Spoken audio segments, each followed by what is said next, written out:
किसान था जिसके दो बेटे थे। वह बहुत ही आलसी और निकम्मे थे। वह अपने पिता को कामकाज में हाथ बटाने के बजाय आलस किया करते थे, इधर उधर घूमते फिरते थे। किसान को अपने बेटों की बहुत फिक्र थी। वो सोचते थे कि मेरे मरने के बाद इनका क्या होगा, यह अपना पेट कैसे भरेंगे, अपने परिवार को कैसे संभाल पाएंगे। एक दिन किसान की हालत बहुत ही गंभीर थी। कहने का मतलब किसान मरने की हालत में था।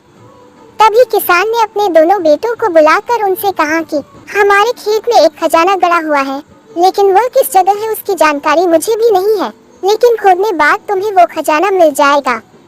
इतना कहकर किसान भगवान को प्यारे हो गए।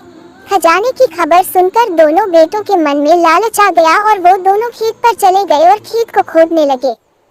खजाने के लालच में वे कुछ ही दिनों में पूरे खेत को खोद दिए, लेकिन उन्हें कुछ न मिला तो वे घर जाकर बैठ गए और अपने पिता को कोसने लगे।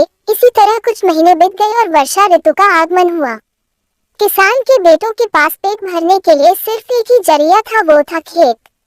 तब बाकी किसानों की तरह किसान के बेटों ने खेत में बीज बोने शुरू कर दिए।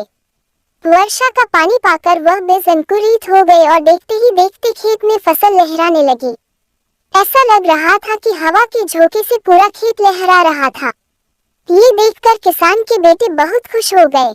उनको समझ आ गया कि परिश्रम ही सच्चा धन होता है और वो उसी तरह से अपने पिता के शब्दों का मोल भी समझ गए और अपने कामकाज में लग गए।